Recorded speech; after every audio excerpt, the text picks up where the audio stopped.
Hello student, जो हम आज बात करने वाले हैं वर्कशीट नंबर 60 करेंगे हम। इसमें 1 दिसंबर की आपकी वर्कशीट है और ये आपकी बच्चों सोशल साइंस की वर्कशीट है और यहाँ पे राजनीति विज्ञान नहीं आएगा। यहाँ आपकी जो अर्थशास्त्र की पुस्तक है उसका हम चैप्टर नंबर फर्स्ट इसमें कर रहे हैं, चैप्टर नंबर 1 कर रहे हैं, जिसका जो आपका नेम है इसका है विकास। तो यहाँ पे मिस्टेक है वर्कशीट में, तो इसे अर्थशास्त्र लिख लीजिए आप। और आपका चैप्टर नंबर 1 है जो हम इसके रिवीजन वर्क कर रहे हैं वो इसमें देखेंगे। तो आज इसी में बच्चों कुछ आपके 10 क्वेश्चंस दिए हुए हैं, तो आप वीडियो पे अगर अभी बने रहें तो आप जल्दी से सबसे पहले चैनल को सब्सक्राइब कर लें, लाइक कर लें और वीडियो को शेयर भी करें। और फटाफट अपनी नोटबुक निकाल लें 10th क्लास की सोशल साइंस की अर्थशास्त्र यानी कि इकोनॉमिक्स की जो आपकी नोटबुक है उसे निकालेंगे।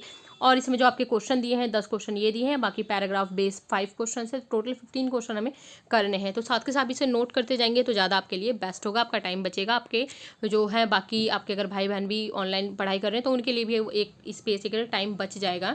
तो आप साथ के साथ इसे नोट करें। ओके, और तो आइए हम स्टार्ट करते हैं। आपके क्वेश्चन देखो, ये 1 2 3 4 एंड 10 क्वेश्चन आपके ये हैं। उसके बाद आपके स्रोत आधारित यानी कि अनुच्छेद दिए हुए हैं, इसमें आपके 4 क्वेश्चन है, टोटल आपके 14 क्वेश्चन है। तो आइए हम इसे स्टार्ट करते हैं, डायरेक्ट हम इसके आंसर्स पे चलते हैं। तो आपको डायरेक्ट यहाँ सॉल्यूशन दिया जा रहा है क्योंकि इसमें आपको क्वेश्चन ही करने हैं। तो आपका फर्स्ट है, विभिन्न बस्तियों के विकास की धारणाएं अलग अलग क्यों होती हैं, व्याख्या कीजिए। तो आप इसे नोट कर सकते हैं, फर्स्ट, सेकंड और थर्ड। ये नहीं आएगा। हर व्यक्ति के लिए विकास की धारणा अलग अलग होती है क्योंकि उनकी परिस्थितियां अलग अलग होती हैं। नेक्स्ट है, हर व्यक्ति की आवश्यकता अलग अलग होती है, हर व्यक्ति की क्षमताएं या दृष्टिकोण भी अलग अलग हो सकता है। तो फटाफट हम इसे फिनिश करेंगे। विश्व बैंक द्वारा उपयोग किए गए विकास के मापदंड में यूएनडीपी द्वारा उपयोग किए गए विकास के मापदंड किस प्रकार भिन्न है। तो विश्व का मापदंड विश्व बैंक के विभिन्न देशों की तुलना में औसत आय के आधार पर करता है। तो इसके गुण और हमें अवगुण देखने हैं, तो आप इसे जल्दी से नोट कर लें, वीडियो पॉज करके नोट कर लें। क्वेश्चन नंबर हम सेकंड की तरफ चलते हैं। तो आपका ये क्वेश्चन नंबर पूरा सेकंड है, आप देख सकते हो, काफ़ी लॉन्ग क्वेश्चन है ये और बहुत इंपॉर्टेंट है। ये क्वेश्चन आपका बहुत मोस्ट इंपॉर्टेंट है। तो देख सकते हो, विश्व बैंक का मापदंड विश्व बैंक के विभिन्न देशों की तुलना में औसत आय के आधार पर ज़्यादा है। तो गुण इसके हैं, औसत आय की गणना करना, तुलना करना आसान है, समझना आसान है। इसमें कमियां हैं, इसमें हर व्यक्ति की आय का पता नहीं चल पाता, जो कि बिल्कुल ट्रू है। इसमें आय के केवल आय के आधार पर ही तुलना की जाती है, तो ये इतना खास नहीं है। तो यूएनडीपी का अगर हम देखें, यूएनडीपी विश्व के विभिन्न देशों में तुलना आय, ये आपका आय है, शिक्षा तथा स्वास्थ्य की स्तर पर करता है। नेक्स्ट इसमें जो आपका है, दोनों में से यूएनडीपी का तरीका ज़्यादा बेहतर है क्योंकि इसमें आय के साथ साथ शिक्षा और स्वास्थ्य को भी ध्यान में रखा जाता है। तो इस तरीके से बच्चों क्वेश्चन अगर आप अटेम्प्ट करते हो सीबीएसई बोर्ड में तो काफ़ी आपको अच्छे मार्क्स दिए जाते हैं क्योंकि क्वेश्चन लिखने का काफ़ी अच्छा वे होना चाहिए। तो अब चलते हैं अब इसका आपके आंसर नंबर जो आपका थर्ड है इसकी तरफ। आर्थिक विकास के लिए साक्षरता क्यों आवश्यक है। तो इसमें जो आपका आंसर है इसे नोट करो साथ के साथ। आर्थिक विकास के लिए साक्षरता आवश्यक है। साक्षरता के कारण हम मानव संसाधन का बेहतर उपयोग कर पाते हैं। साक्षरता के परिणाम स्वरूप रोजगार के अवसरों में बढ़ोतरी होती है। साक्षरता के परिणाम स्वरूप आय में बढ़ोतरी होती है तथा गरीबी में कमी होती है। साक्षर व्यक्ति जागरूकता के कारण शिक्षा में बेहतर योगदान दे पाता है। ओके, इसके बाद हम चलते हैं क्वेश्चन नंबर आपके फोर्थ की तरफ। तो क्वेश्चन नंबर बच्चों जो आपका फोर्थ है, आपकी जेब में मौजूद धन उन सभी वस्तुओं सेवाओं को नहीं खरीद सकता जिनकी आपको बेहतर जीवन जीने की आवश्यकता हो सकती है। क्या कथन सत्य है, तो स्पष्ट कीजिए। तो आइए हम इसे देखते हैं। तो इसमें यही है कि यह सत्य है, इसका उत्तर है आपका क्वेश्चन नंबर फोर्थ का उत्तर है यह सत्य है कि हम धन से उन सभी वस्तु सेवाओं को नहीं खरीद सकते हैं जिनसे हमारा जीवन बेहतर बनता है। जैसे कि हमारे बेहतर जीवन के लिए शिक्षा, स्वास्थ्य सुधार, समानता, स्वच्छ पर्यावरण भी बेहद आवश्यक है। लेकिन केवल जेब में पैसा होने से इन सुविधाओं की गारंटी नहीं होती। अगर पर्यावरण प्रदूषित है तो अमीर गरीब सबको प्रभावित करेगा। अगर कोई महामारी फैलती है तो वह भी सबको प्रभावित करेगी, जैसे कोविड-19। तो कोविड-19 का यही एग्जाम्पल है कि ये अमीरों में सबसे पहले देखने को मिला, फिर धीरे धीरे करके गरीबियों तक पहुंचा है, तो किसी को भी नहीं बख्शा है। तो यानी कोई भी महामारी आएगी तो सबको इफेक्ट करेगी, तो सबको ही मिलकर पर्यावरण के प्रति अपनी जिम्मेदारी निभानी चाहिए। अगर समाज में सुरक्षा की कमी है तो इससे भी सभी प्रभावित होंगे। क्वेश्चन नंबर आपका जिसमें 5 है, भारत में ग्रामीण क्षेत्रों में बालिकाएं कभी कभी माध्यमिक स्तर की शिक्षा प्राप्त करने में सक्षम नहीं होती हैं। इनके 3 कारण हैं। भारत पुरुष प्रधान समाज है, महिलाओं को इसमें कम तरह का जाता है। समाज में व्याप्त लैंगिक भेदभाव है, अभी भी बहुत ज़्यादा भेदभाव किया जाता है। लड़कों और लड़कियों की अपेक्षा समाज में अधिक महत्व दिया जाता है लड़कों को ज़्यादा महत्व दिया जाता है। श्रम का लैंगिक विभाजन देख सकते हैं, यानी कि श्रम में भी बॉयज़ को ज़्यादा प्रीफ्रेंस दिया जाता है। देश के विकास के लिए बेहतर सार्वजनिक सुविधाओं को क्यों आवश्यक है? सुविधाएं क्यों आवश्यक है? यहाँ पे आएगा सुविधाएं। किन्हीं 4 सार्वजनिक सुविधाओं की व्याख्या करनी है।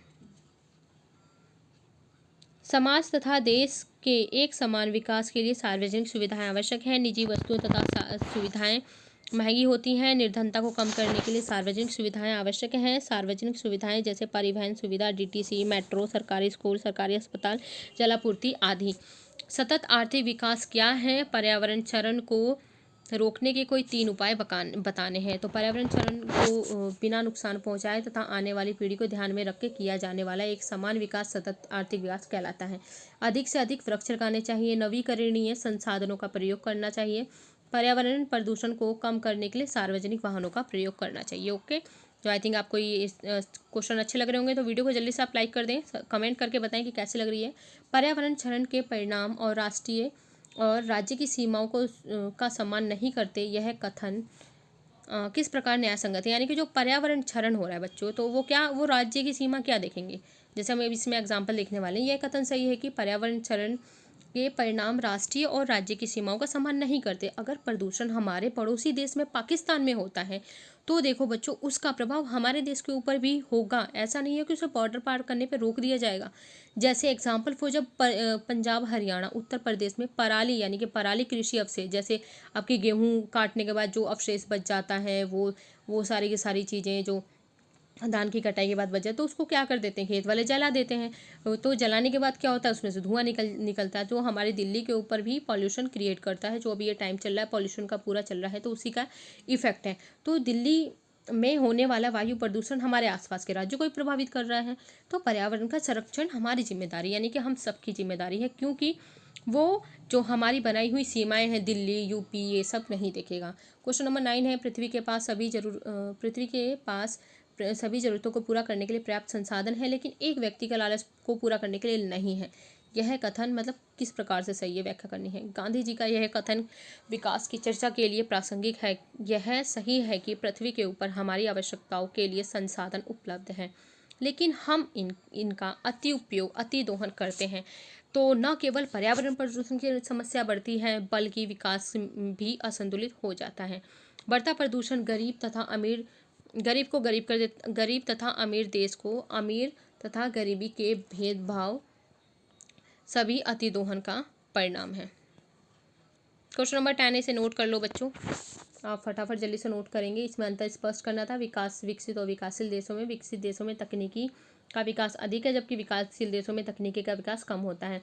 विकसित देशों में साक्षरता दर अधिक है, जबकि विकासशील देशों में साक्षरता दर कम है। विकासशील देशों की तुलना में स्वास्थ्य सुविधाएं बेहतर है, और विकसित देशों में निर्धनता भी बच्चों विकासशील देशों की तुलना में काफ़ी कम है। अब शोध आधारित प्रश्न है, मैंने आपको डायरेक्ट आंसर करा रखे हैं, तो आप एक एक लाइन छोड़ के लिख सकते हैं। आप यहाँ क्वेश्चन की ऐसे लाइन छोड़ दें पूरी की पूरी, यहाँ पे आंसर नंबर 1 डाल के लिख लें, तो ये आपकी पूरी लाइन है, ये आप इसे नोट करेंगे। सेकंड का आंसर है आपका यूएनडीपी। ओके, और तीसरे में आपको इसके पूछे गए थे मेन मानक, वो पूछे गए थे। तो पहला आपका है इसमें आय, दूसरा है साक्षरता दर, तीसरा है जीवन प्रत्याशा। तो मेरे चैनल को जरूर से बच्चे सब्सक्राइब कर लो, और इसे लाइक ज़रूर करें कि आपको वीडियो कैसी लग रही है। लाइक करके जरूर जाएं, और कमेंट भी बच्चों जरूर करें कि आपको मेरी वीडियो कैसी लग रही है। अब इसके बाद है लास्ट क्वेश्चन आपका है 4th, आप इसे नोट करेंगे। और थैंक यू वीडियो देखने के लिए, और चैनल को लाइक, शेयर, सब्सक्राइब जरूर करना बच्चों, ताकि आने वाले टाइम में आपको सारी वीडियोस प्रोवाइड कराई जा सके। 4th क्वेश्चन का आंसर है यहाँ पे, जो आपको इसके बारे में लिखना था, अलग से छोटा सा अनुच्छेद आपको लिखना था अपने लैंग्वेज में, तो ये पूरा आप इसे नोट कर लें। और थैंक यू वीडियो देखने के लिए।